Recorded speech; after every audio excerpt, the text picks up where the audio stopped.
This session is being recorded because of some reasons. So allow me to start my class. I take this opportunity to welcome you to this particular class. And when you join the class, kindly make sure that you are joining with your name. For example, we have somebody calling himself Lenovo. So if you are Lenovo, kindly log out of the class, join with your real name. Because we don't know who is Lenovo. Lenovo can be Embakasi MP Babu Owino, or it can also be an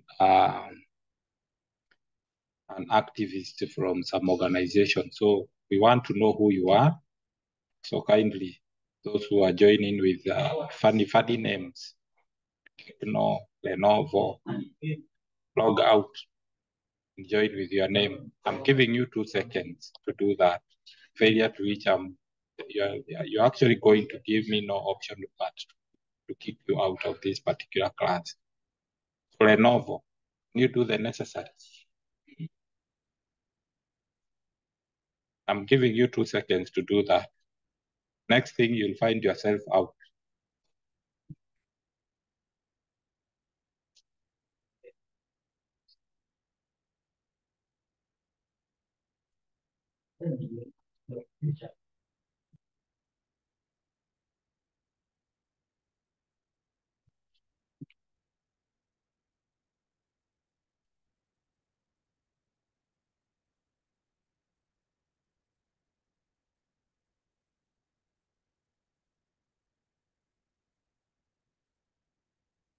So thank you so much for taking your time to join the class.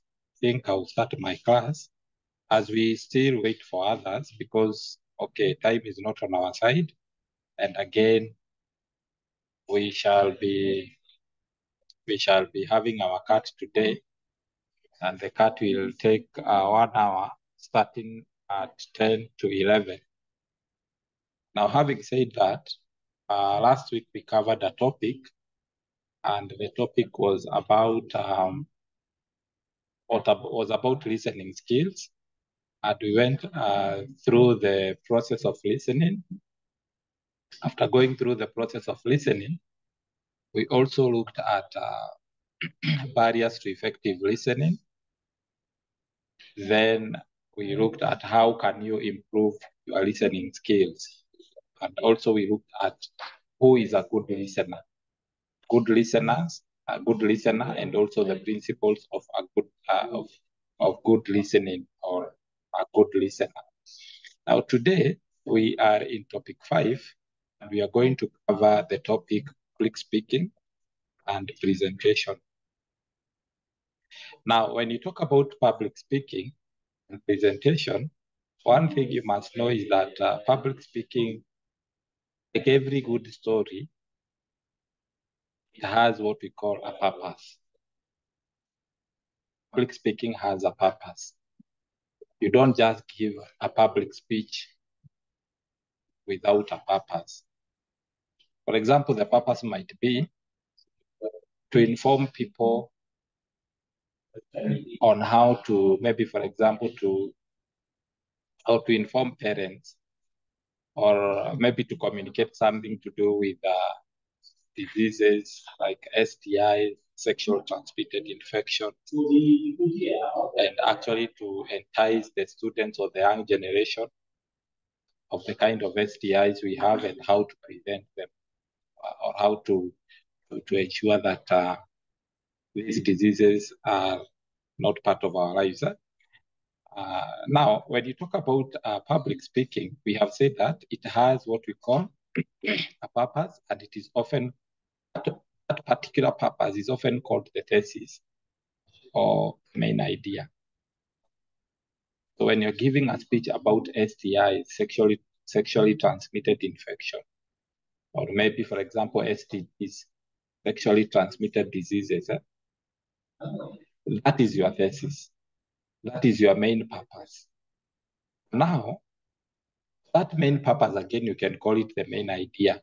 The purpose actually controls the development of the speech. It controls the development of that speech. It actually confines you to an environment that you cannot talk about any other thing unless it comes by the way. But now it confines you into that particular purpose. Like, for example, you're talking about STIs or sexually transmitted infections among the youth, then we are confined on that particular topic. So a speaker may even repeat or rephrase the purpose to make it clear. And the purpose to actually, okay, for example, let me give an example of a situation whereby the speaker rephrases the purpose to make it clear. I know some of you have at one point listened to a debate. Then there is a debate, maybe on radio or on TV. Every time you'll hear that the presenter or the person in charge of controlling that particular debate will keep on repeating the purpose why the debate is there. He will keep on saying, for those who are joining us now, or for those who are tuning their radios right now, we are talking about the economy, Kenyan economy, or we are talking about the Building Bridges Initiative. So this speaker or this presenter will keep on repeating that until the end of the debate. Now, when you talk about a speech, a speaker may even repeat. He will keep on repeating, and he will keep on rephrasing to actually make sure that everybody understands the purpose of that speech. Now, the purpose, a clear purpose usually does two things. Number one, helps the listener understand all the information. We have a clear purpose. Why have we been called for this public speech?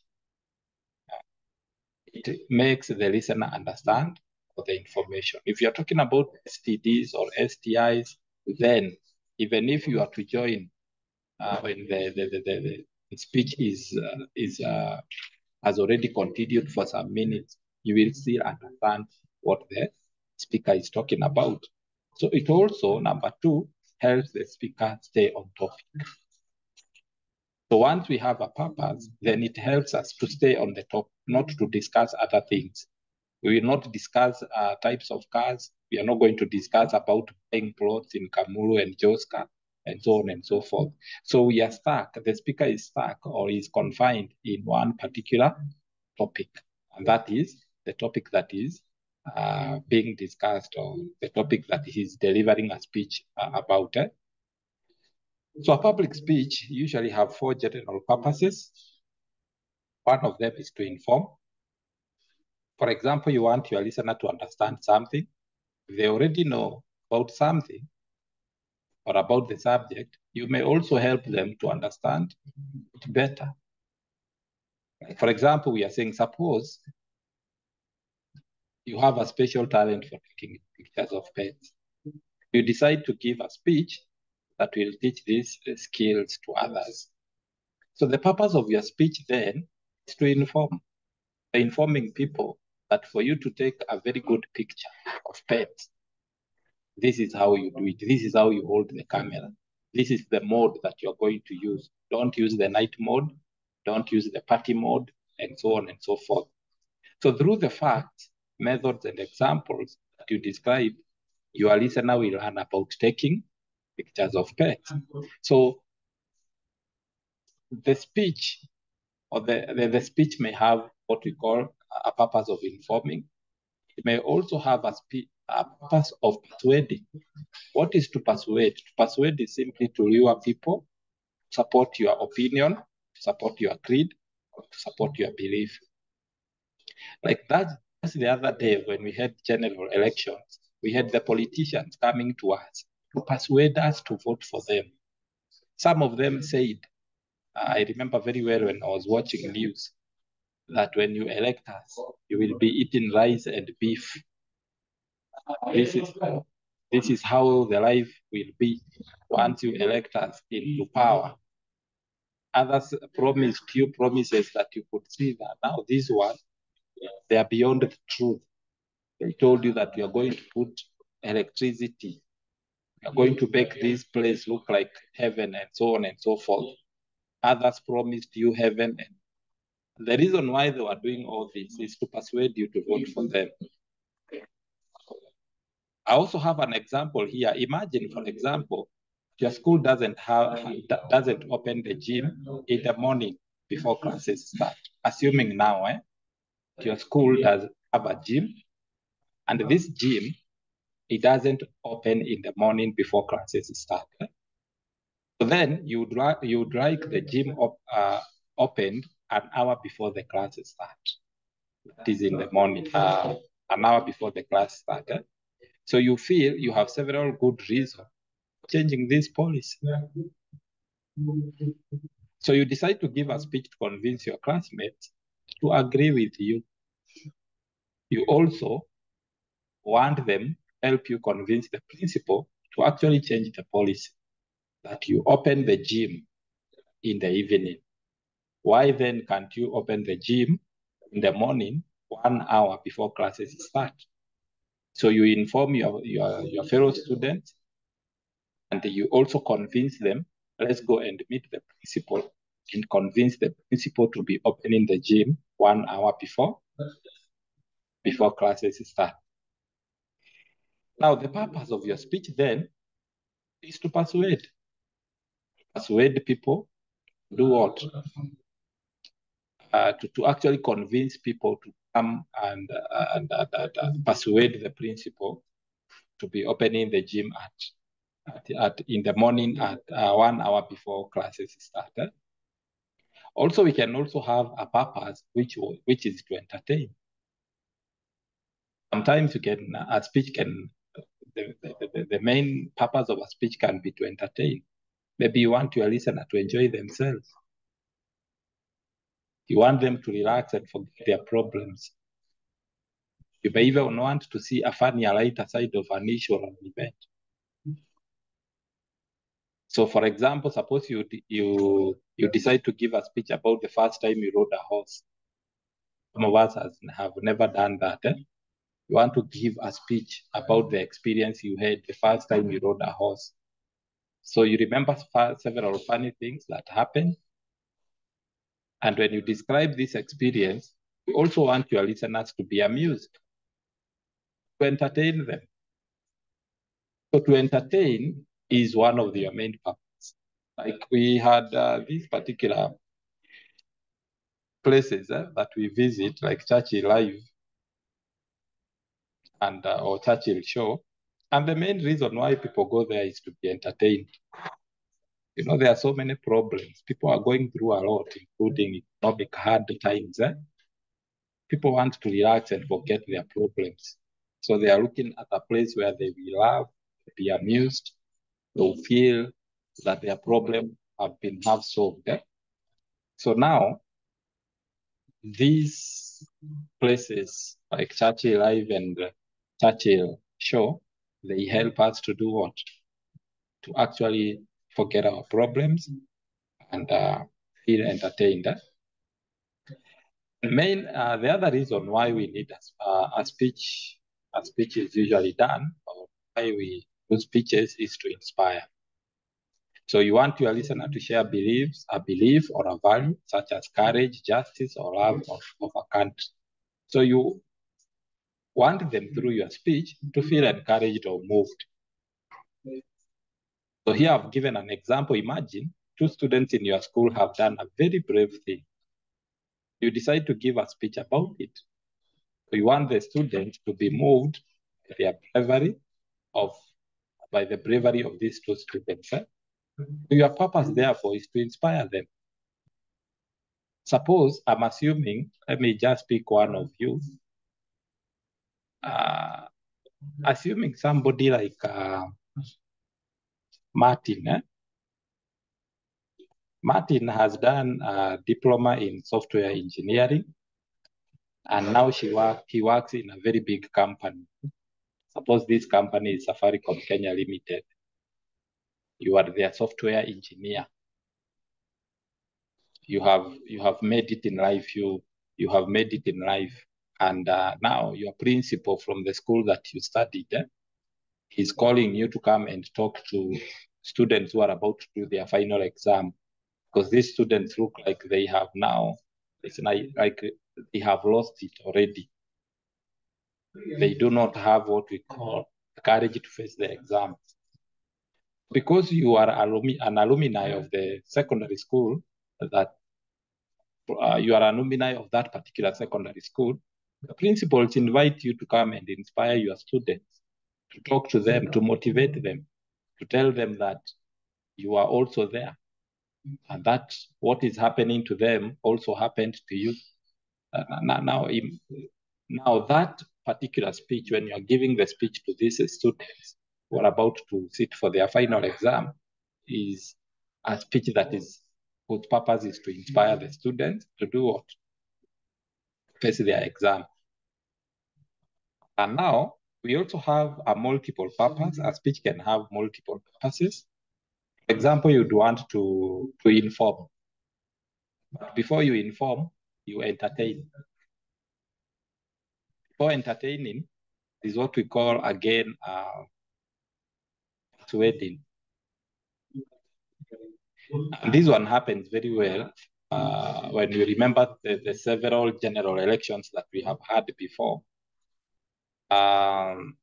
The main purpose of the politicians would be to persuade people to vote for them. So they will tell you that, they will even promise you that they are going to bring the money to your house as long as you vote for them. Now, what they do, because they want to inform you, persuade you to vote for them, before they persuade you to vote for them, we'll make sure that they convene at a place, and they'll call a renowned musician, like, for example, Diamond and the rest. And Diamond will perform some songs and so on and so forth. And when he performs these particular songs on the stage, people are going to be attracted by the songs. So these people will come to be entertained. So once they come to be entertained, before the speaker stands, there is what we call, there is this person who will come and do what? We'll inform you about the speaker. We tell you that this person is comes from this county, his name is so and so, he has done A, B, C, D. So he's the person presenting the speaker, or the MC in short. He will tell you about the speaker who is about to stand, to tell you or to persuade you to vote for them. And he will be informing you about the speaker. After informing you about the speaker will stand and he will start persuading you, luring you to vote for him, and so on and so forth. So in other words, we are saying that a speech can have what we call multiple purposes: to inform, educate, to entertain. For example, if you're going to a school, of course, in a school, you find that we have school, maybe, for example, a secondary school. Those are teenagers that are there. And because these are teenagers, they like music. So you'll have to look for music, the kind of music that they like. So you go there with a celebrity or a group of celebrities who sing music that the teenagers want to listen. Then the teenagers will be entertained, they'll be very happy. And then from there, you do what? You deliver your speech. Maybe your speech is about what? How to do what?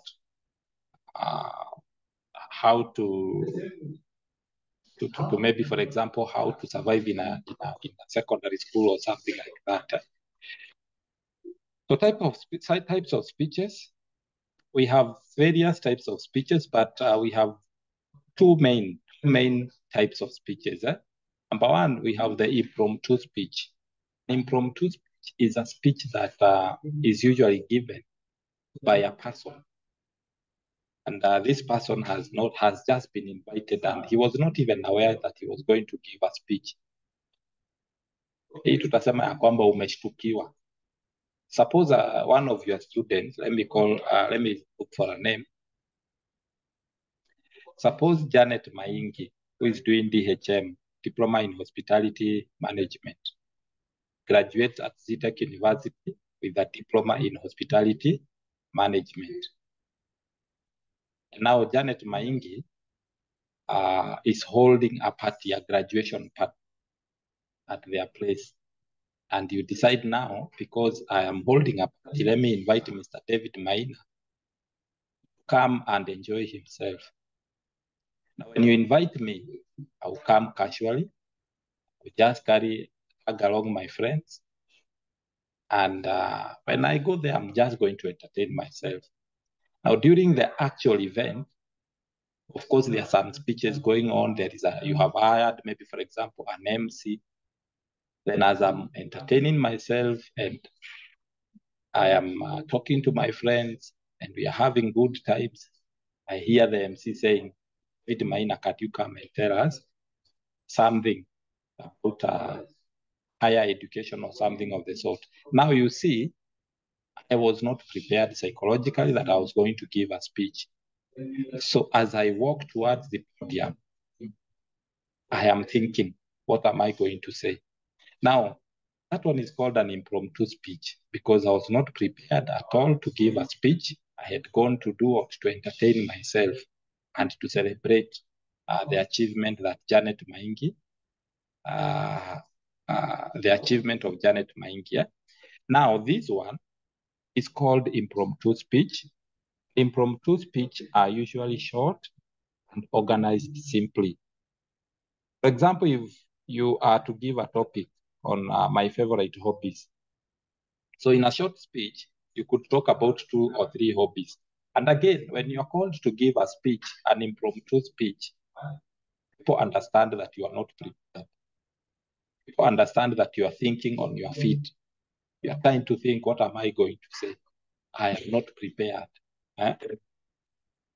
So they do not expect a polished speech.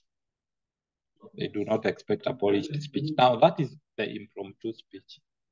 Then we also have another speech, which is usually called the extemporaneous speech. An extemporaneous speech is the opposite of the impromptu. An extemporaneous speech, Janet Maingi is holding a party, a graduation party at their home place. Then he invites me and tells me he will be one of the people who will give a speech. Then in my mind, I will be prepared psychologically that I will be given a chance to give a speech. Now, when I'm coming towards to that particular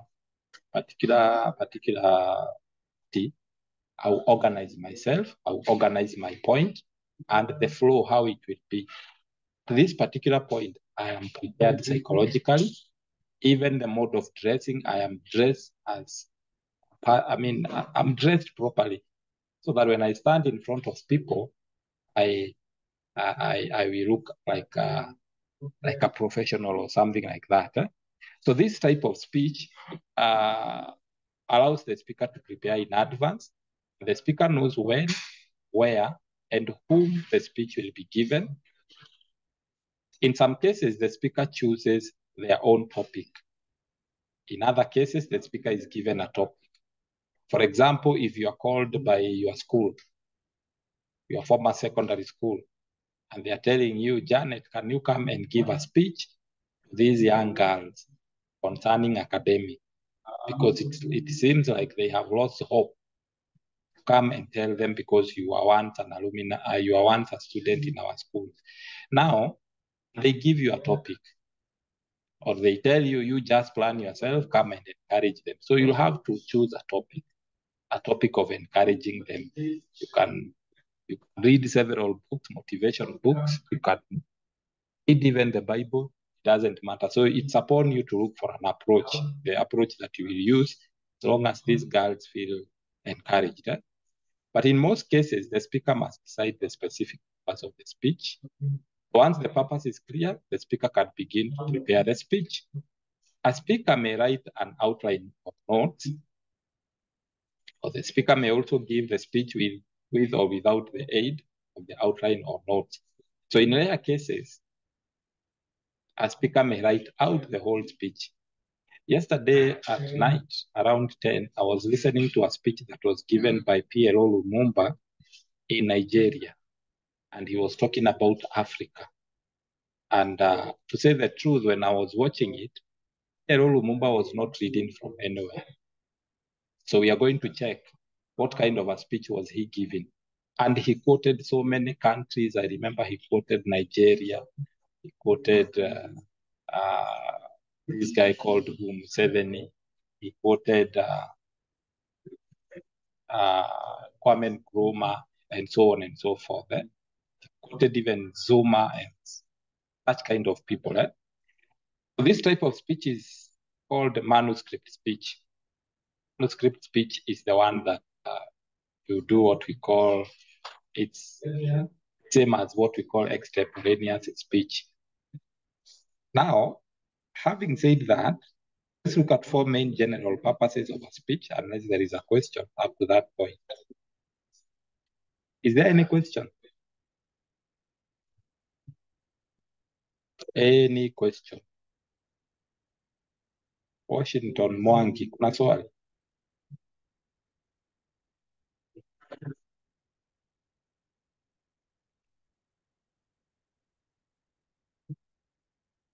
Edward Okune. Is there any question? So silence means consent. There is no question. So let's look at 4 general purposes of speech. Number 1, and when you're looking at these general purposes, we can actually call them what we call speeches. Like, for example, we have introduction and responses speeches. Introduction and responses speeches, these ones are usually done where, for example, you are introducing a speaker to speak. For example, I told you yesterday I was listening to a speech that was given by PLO Lumumba, Professor PLO Lumumba. We call him like that. He's known with that name. And before he actually went to the podium to speak, was a person who was introducing him. He said that PLO Lumumba is this, PLO Lumumba has a honorary degree. He's from he studied in Moi University. He did bachelor's of law. He introduced PLO Lumumba. Now, that kind of introduction is usually known introduction and responses speech. Like when you are calling someone to speak for you, maybe the matter of health, and you have called maybe a pediatrician to talk to mothers. Now, before the pediatrician stands to speak to mothers, there is that MC or that particular person who is introducing him so that he can come and speak to them. And the person might say, this person has worked as a pediatrician for 10 years. He has worked with what we call Kenyatta University's, Kenyatta University Hospital, something like that. Something like that. So you introduce the speaker because the experience, the academic, what we call academically, what he has done, so that at least people, when they are listening to this person, they know that they are listening to the right person. Now, we also have what we call after dinner speeches. After dinner speeches, they're usually given after the bouquets, banquets, or luncheons, and they're usually meant to entertain. For example, these ones mostly they are done during end-year parties. Many organizations usually hold what we call end-year parties, and they welcome every member, every employee in that particular organization. They will welcome the top level employees like the CEOs, the managing directors. They'll be invited. They also call the intermediate level management, the head of management, the managers, several managers. They even call the support staff. Actually, everybody is invited. And because everybody is invited, the main reason why we have after dinner speeches, they are usually meant to entertain. So you see the CEO trying to intermingle with what we call the support staff. They are talking and so on and so forth. But even though serious points are made, we find that the CEO has been given a speech. I mean, some time to speak to the employees. You find that also the chairman has been given some time or some specific period of time to speak for the employees and so on and so forth. Then there is also what we call presentation and acceptance speeches. A presentation and acceptance speeches, this one usually happens when you're giving gifts or when you're giving what we call presents. Like here in Zetech University, during their graduation, before the names, they start reading the names of the graduates. Usually acknowledge the people who have done various things. Like, for example, you are the captain, basketball captain. Maybe, for example, there is an award that you got maybe outside the world, that something like that. They will start acknowledging those students. And they tell you the reason why they are giving you the trophy. They tell you we are giving him a trophy because he was the captain for the basketball. Right? He was the captain for, maybe for example, the volleyball team and so on and so forth. So those ones are called presentation and acceptance speeches. As we present the gift to you or the trophy to you, we are also explaining why we are giving you that trophy. Then we also have what we call commemorative speeches. They are given to members, they are given to remember people or events. For example, during funeral, we usually have commemorative speeches. You'll hear people saying, oh, he was a good dad. He would listen to you. He was very kind. He was very generous. Somebody will say he was a good uncle. He was a good brother. All those things, speeches that are given during a funeral, those ones are called commemorative speeches. We also have memorials. Sometimes many people usually hold memorial services for people who died a long time ago. You are trying to remember them. Maybe your grandfather died 10 years ago, and you have a memorial service on a specific day when he was buried or when he died. Then we also have what we call eulogies. Eulogies, they happen before the burial. Before you bury the dead, that's when you do eulogies. That's when you do eulogies. And talking of eulogies and speeches, let me talk about speech. There is a book that I was reading, and the book was saying this: in a burial,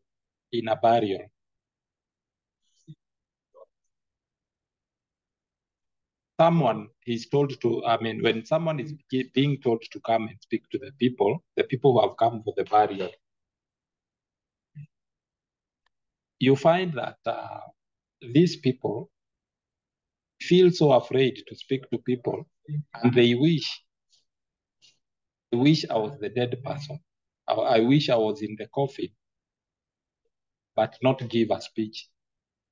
If a person is a writer who wrote and said that people wish that they are in the coffin in a burial ceremony and give a speech. In other words, we are saying that some people when they are told that they are going to give a speech, they feel so scared. You find that you start sweating from nowhere. You develop a fever. It was not there. Your stomach starts rumbling. You start, your eyes, or is it your mouth? You start having a dry mouth and so on and so forth. Because giving a speech is not a walk in the bush. I mean, a walk in the park. It's not a walk in the park, and therefore it needs a lot of preparation.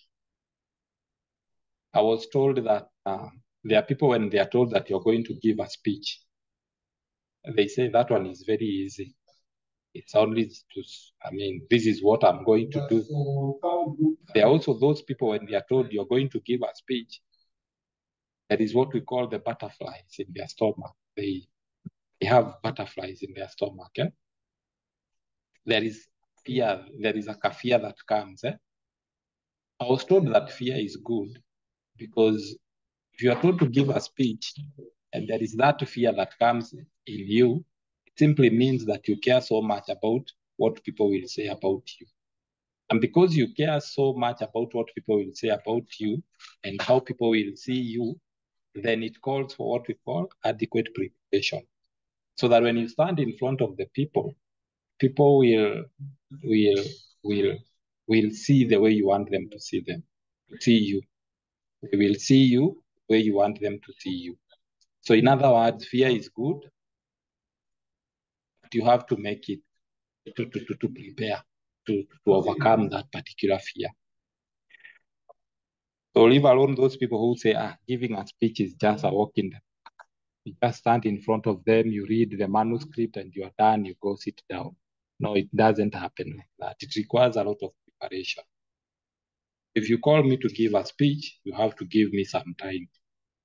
You have to give me like 2 days. Tell me 2 days in advance so that I prepare. Because it also requires that you do a lot of research. That even when you're going to give the speech, you are talking about current things. You're not talking about things that happened 100 years ago in the 21st century. No, that is it. That is not it. Then the fifth one is what we call graduation speeches. Watu wa graduation tumewafikia. Now, graduation speeches, these speeches are usually given by the people who have been invited to give a speech to the graduates. For example, we may have a CEO from Safaricom Kenya Limited to give a speech then to the graduate. But this one is, the speech are very important because the speaker may talk about the past experiences or hopes for the future. They may review the accomplishment of the class and express their gratitude to their graduates or to the teacher and the community. And the speaker may speak for the whole class, though he may mention personal experiences. Now, the reason why we call the people to talk about, the speakers in your graduation is to encourage you. Is to encourage you.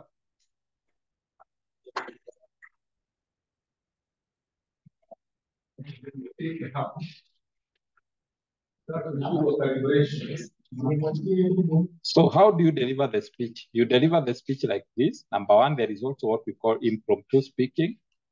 Now, impromptu speaking is simply giving a speech on the spur of the moment. And usually there is little or no time for preparation. I think this one we've talked about. Sometimes your instructor might ask you to give an impromptu speech in class. Other times you might be asked to give a toast or offer a prayer at a gathering. Sometimes your boss can tell you, represent me in a meeting. And when you attend that particular meeting, you are told, can you tell us, or because you are representing your boss in this meeting, can you speak to the gathering? It is good to prepare yourself, by the way. One day you'll be called upon to speak, to pray, to give, to offer a word of prayer. You'll be told to come and help in giving a health break to some members after a very long day. So you must prepare yourself. That's why today we are learning this particular lesson. Speaking from a manuscript, it involves writing out the entire speech and reading it out to the audience.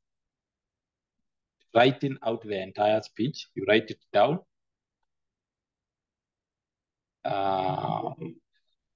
And reading it out to the audience. When you read a speech, you can get a clear idea of how long it is So manuscript speaking is good method when exact timing is necessary. The next one is memorizing the speech. Memorizing the speech. Memorizing the speech simply means that you memorize the whole speech. You sit down with your manuscript. You memorize word per word, everything. You memorize it.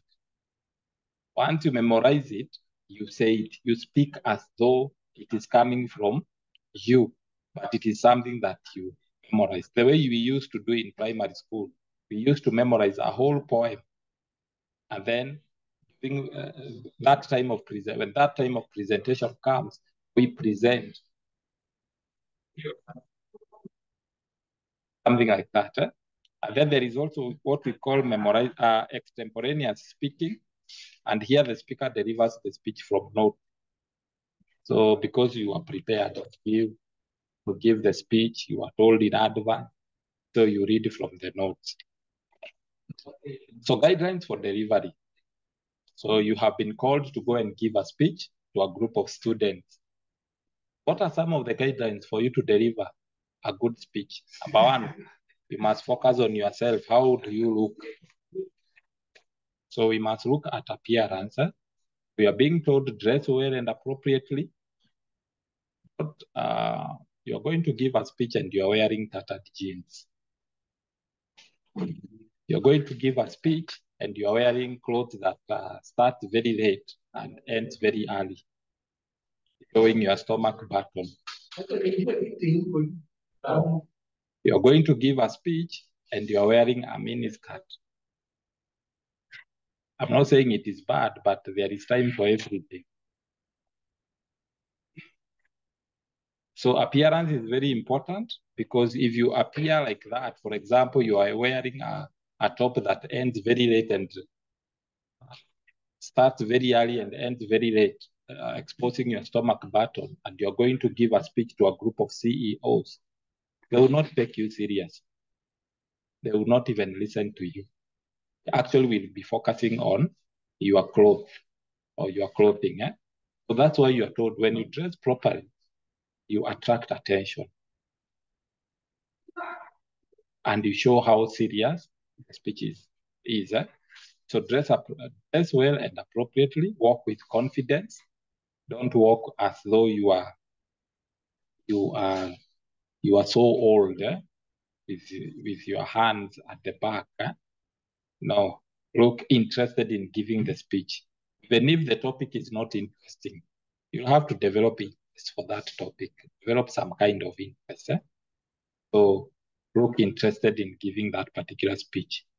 About body movement, move purposely between points. When you give this point, move to the next point purposefully.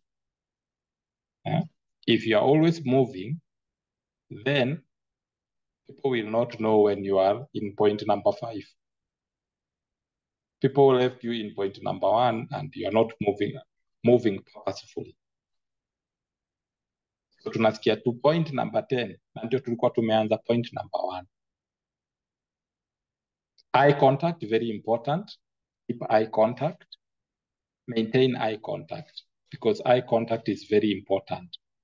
In some Western countries, if you don't maintain eye contact, it simply shows that you are dishonest. There is something you are hiding from us. But in some cases, also maintaining eye contact in African context, especially from our Islamic brothers, Somali culture. In the Somali culture, it is wise to avoid eye contact with the opposite sex. Don't know that you have a Somali person here. Aidan, are you from Somali culture? You can tell us the reason why you should avoid eye contact with the opposite sex. Why should we avoid eye contact with the opposite sex? Also believe we have some people from Somali culture. Unaweza kutuambia kwa nini avoid eye contact with the opposite sex. You can write for us down there. We will read it later. Aidan, you tell us whether you are a Somali, and you tell us the reason why we should avoid eye contact with the opposite sex. Because I might find myself doing something that is not right, that is against the Somali culture. Najib Abdi, you can explain to us about that. Who else?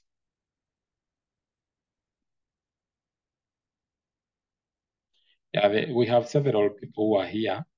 You can even explain to us why it is advisable to avoid eye contact with the opposite sex. And when you talk about keeping eye contact, it doesn't mean that you stare. There's a difference between staring and maintaining eye contact. Staring is, in Kiswahili, I would say kuzuba. Umezubalia mtu. But there is what we call eye contact. Maintaining eye contact is making sure that your eyes are focused on the audience. Facial expression is another one. These are very important and must be consistent with your message. If you're talking about, maybe for example, you are speaking about love, during this maybe Valentine's, show with your facial expression.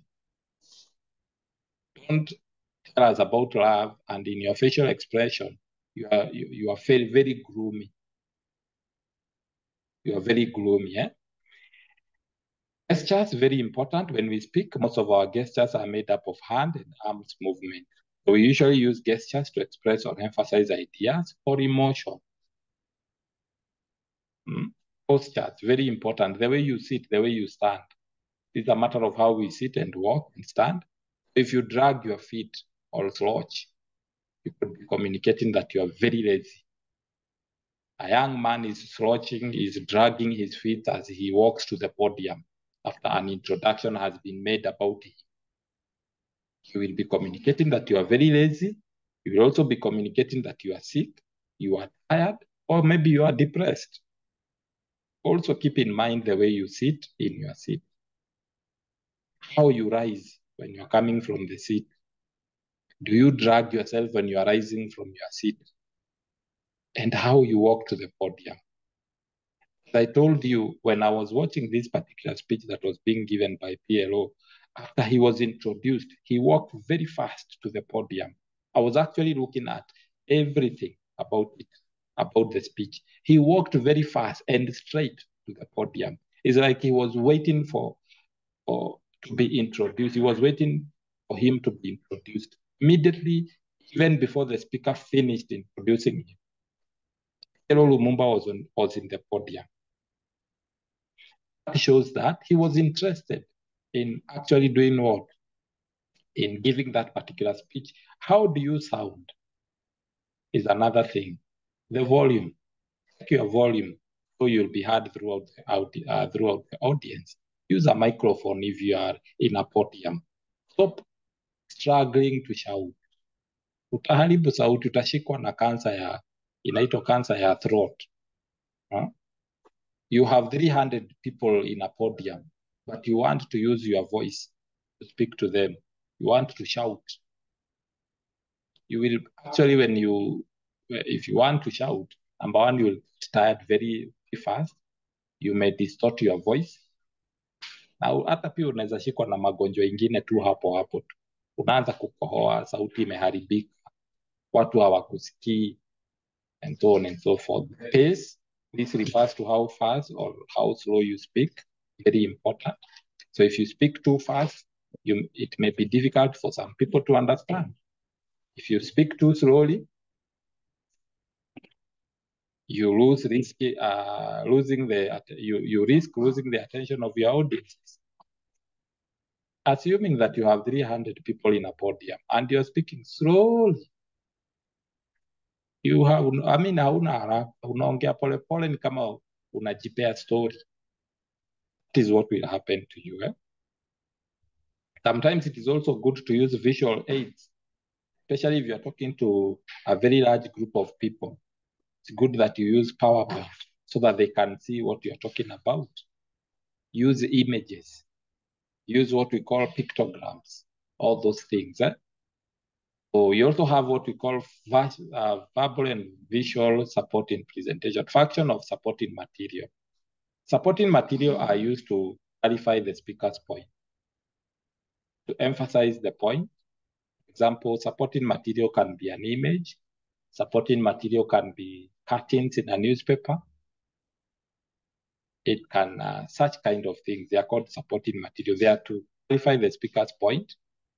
They are to emphasize the point, to make the point more interesting, and to justify beliefs, attitudes, and values that the speaker is offering to the audience, and also to furnish the basis that enables others to believe the speaker's point of view. So you will read on verbal support, then you come to what we call visual aids. We have various types of visual aids that you can use when giving a speech. This one may be objects and models. Suppose you are talking about building a house. You can use a model of a house. Maybe you're talking to a group of engineers and you're showing them a new design, a new house design. You can use objects and models. You can also use photographs. For example, you're talking about effect of smoking. You are giving a speech on effect of smoking, the youth. Use photographs to show them the various parts of the body that are affected by cigarette smoke. You can use diagrams. You can also use lists and tables. You can use charts and graphs. Especially if you're talking about issues to do with how the company has made profit and losses. You can use charts and graphs, and you can also use lists and tables. We also have what we call pictograms, pictograms, media, and so on and so forth. So there are different kinds of media for presenting the visual aids. The media that we use to present the visual aids. The media number one is what we call PowerPoint. It is known as media number one that is used to present visual aids. Also flip chart and poster board, transparencies, slides, handouts, videotapes, chalk and dry erase boards. So rules for using visual aids, be sure you have a reason for using visual aids. Don't tell people to bring a PowerPoint na hautatumia. Be sure that you have the reason for using visual aid. Match the sophistication of your visual aid to the audience. If you're telling the audience it is the difference between an engine and a gearbox, then match the sophistication of your visual aids to the audience. Design, like again, this point might mean match the sophistication of your visual aids to the audience. For example, don't go and use a very sophisticated device and you're using it to children. Unatumia kwa sababu ya watoto wadogo, kindergarten students. Match the sophistication of your visual aids to the audience. If you are giving a speech to the group of CEOs, then look for a good, what we call a good visual aid, like a smart board. Because these are CEOs. Nowadays, I think PowerPoint is being overtaken by time. I think what is coming up is what we call smart boards. Design the layout. Keep the design simple if you're talking about designs, and make sure that whatever you are presenting before the audience is large enough to be seen by even people who are seated at the back. Use horizontal printing. Horizontal printing, the way I'm presenting my notes, this is vertical printing. Vile nina present notes zangu, this is vertical printing. Horizontal printing is landscape. Call it landscape. Use landscape. Label all items for clear identification. If you're presenting, maybe for example, a model on a PowerPoint presentation, make sure that you label everything. And then after discussing a visual aid, remove it. Maybe you are discussing about the engine. And the next thing that you'll be cutting is what we call, maybe for example, the gearbox. Remove the image of the engine from the screen. That is it. So functions of visual aid, number one is to show how things work.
Sorry for that. Functions of a visual aid is to show how things work.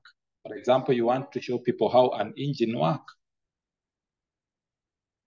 You cannot just explain with the word of mouth that an engine does this, it has got what we call 6 cylinders, 1 cylinder does this, that. No, you have to show how things work. So that is one function of what we call a visual aid. Yeah. It is also used to show how things look. So if you're talking about an engine, people will think that an engine is a very big thing or it's a very small thing. So once you show them through the visual aid, they understand. Kumbe engine inakaa. It's also to show how things relate to one another. How does an engine relate to a gearbox? Also to emphasize important points. It's to also to hold the listener's attention. You know, we are so much attracted with what we see. So the moment we see a screen, I mean, a PowerPoint presentation, we are so attracted. I mean, we are so eager to know what is this that is being presented to us. So it holds the attention of the listener and it helps the audience to remember what they have said, what you have said. For example, if after a presentation, I ask you now, can you now remember how an engine works? You can remember because you saw it working. You saw it in a PowerPoint presentation. So having said that, I think I've come to the end of today's lesson, unless there is a question. Kuna swali? Is there any question?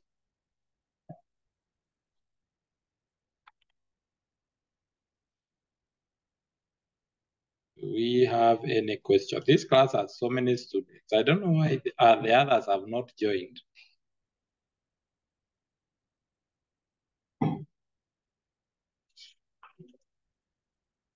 Sijui ni kwa nini wengine hawako. Or they thought we are doing the cut only. No, we have the class first, then the last 1 hour is yours.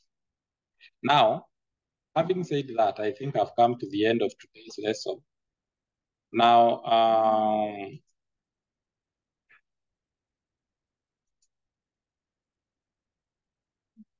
so let me unleash some notes for you. Today's notes. I've unleashed today's notes for you.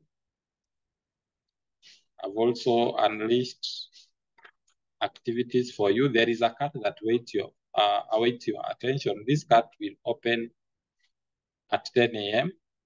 it's 30 minutes to 10. It will close exactly at 11. It will close exactly at 11. Now, as we talk about the CAT, kindly, there are people who are joining the wrong class. Kuna watu ambao wana join the wrong class. Before I even go to the joining the wrong class,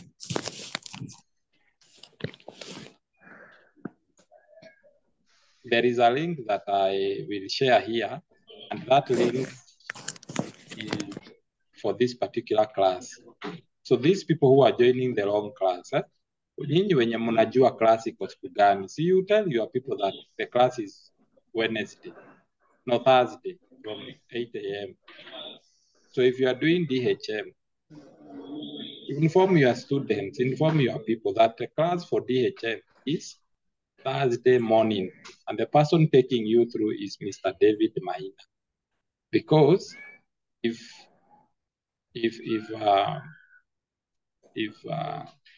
you don't tell them like that, they will do wrong cards.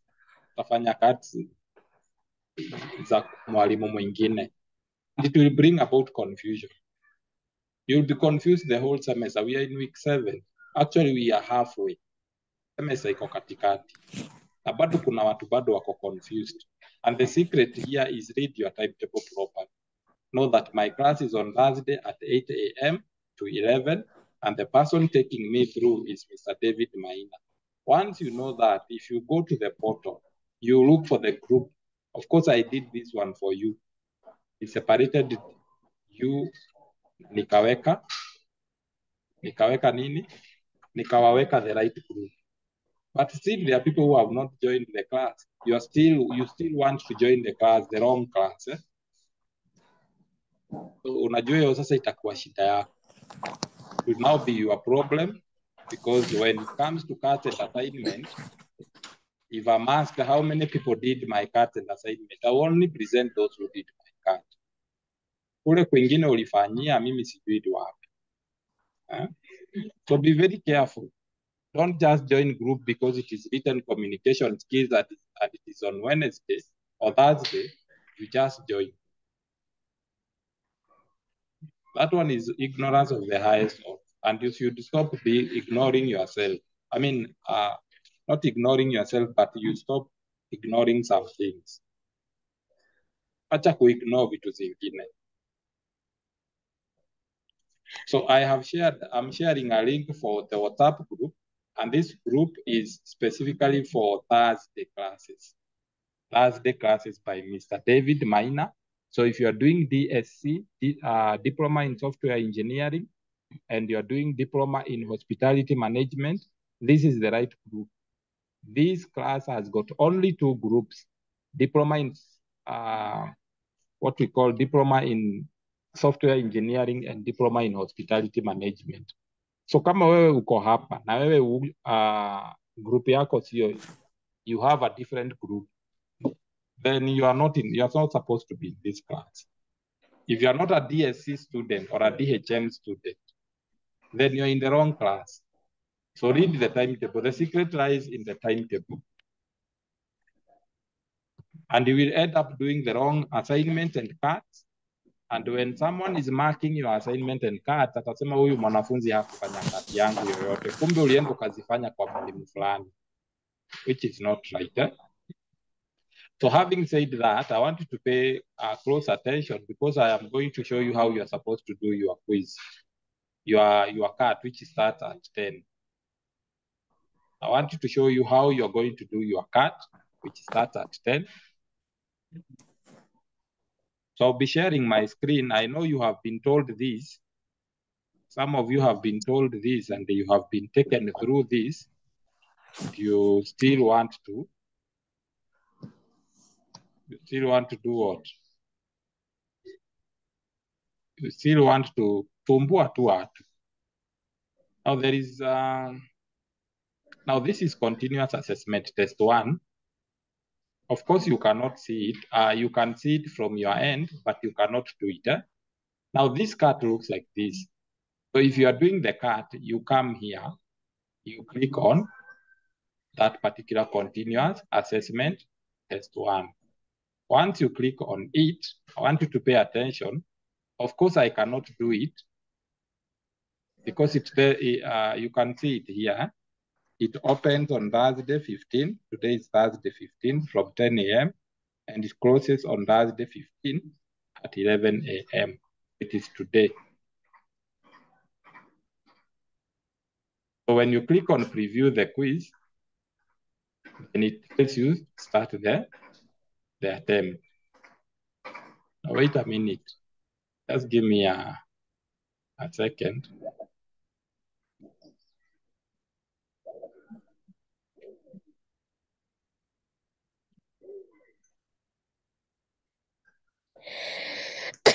Just give me a second. There is something that is not right here.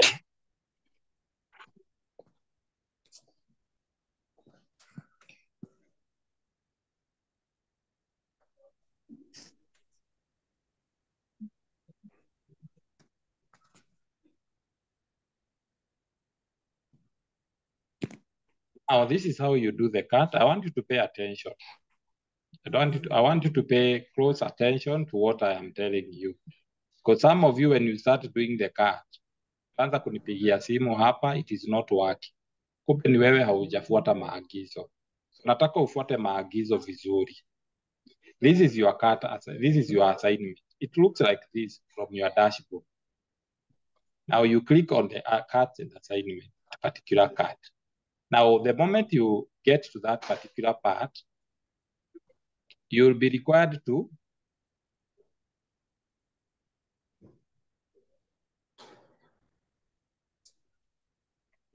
review the quiz. This is what will appear on your screen.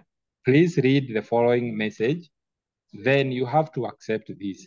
I have read and agreed the above statement. Once you do that, you will have to share your screen. Whether you are using a mobile phone or whether you are using a laptop, you'll have to share your screen. So you click on share the screen. So once you click on share the screen, you share the entire screen. This is how you click. Once you click the share the entire screen, you go to that screen, you click it. You see it has been highlighted. Then you share the screen. Once you share the screen, your camera will be on. Like for example, my camera is on as we speak. Then you come here, I agree with the validation process. You click on that. So you see, before you agree with the validation process, you cannot start the cut. Na utakwama hapa, watu wengi watakwama hapa. So kwa sababu hutaki kukwama hapa, you come and agree with it. Then you can be able to do what? To start the quiz.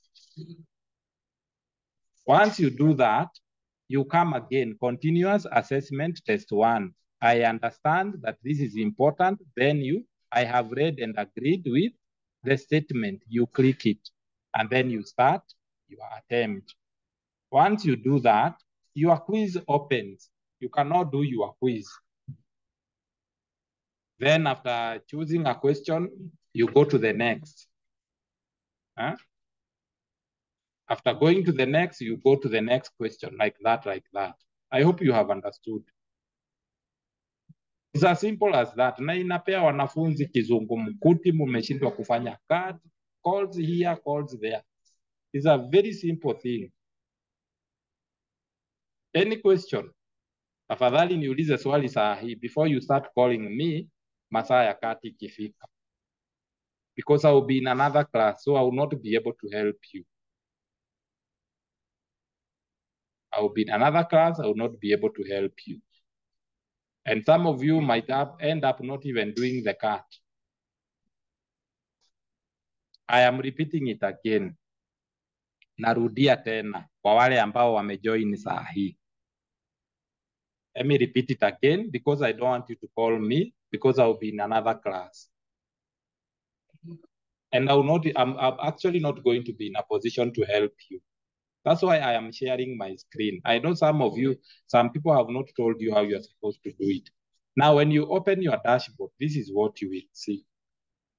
Once you open your dashboard, hiyo time ya kufanya cut, utaona kitu inakaa hivi. Then you click on this particular icon. Hata unaona ina highlight yenyewe. Once you click on it, it opens. Then it asks you, because the cut has not started, then you can, me, I will click on here. Then it tells you share screen. Then what you do, you share the screen. How do you share the screen? You don't go to the Chrome tab, you don't go to the window, you share the entire screen. Once you see the entire screen, you come and click it. Once you click it, you share. And once you do that, you agree with the validation process. You come here. You cannot do the cut because it will be gray. When it is gray, it seems that kuna condition ambayo hauja accept. Now you agree with the validation process. You see it has become blue. Then you click on it. Once you click on it, it takes you to the cut immediately and you start doing your cut. It's as simple as ABCD.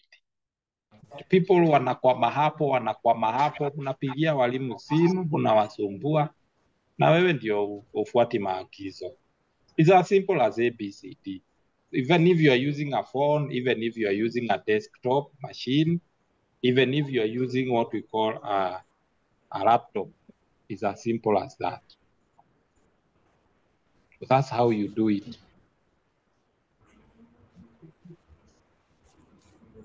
So that's how you do your cut. So I stop there. So what if the page does not respond? When the page does not respond, the issue is your phone. When the page does not respond, the issue is your machine. And if the page does not respond, it also means that there is something that you have not done. For example, hauja click nini? Condition moja. There is a condition you have missed because once you click on a condition, it highlights. The page does not respond, that one is a network issue. That one is a network issue or that is a phone issue. Why are some notes restricted? I have not restricted any notes. All the notes, I have not restricted them. But I have restricted them to the group of Thursday. Utaona nimerestrict. Lazima ukuwe mwanafunzi ambao unasoma class ya Thursday ndio uweze kupata hizo notes. Kama you are any Tom, Dick and Harry from any other class, huwezi kupata hizo notes. You have to belong to a Thursday group for you to be able to get the notes. Where is the link? The link for what? Janet. We don't share links. Links for classes, we don't share them via WhatsApp and any other social media. As a student, you get the link from the portal by yourself. Huh?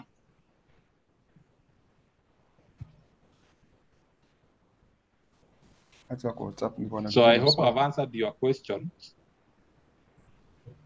I've answered all your questions, those who have asked questions. So having said that, I've given you have 15 minutes remaining to prepare yourself for the cut. Having said that, you have 15 minutes remaining to do your cut. So tuonane next week kama hakuna swali.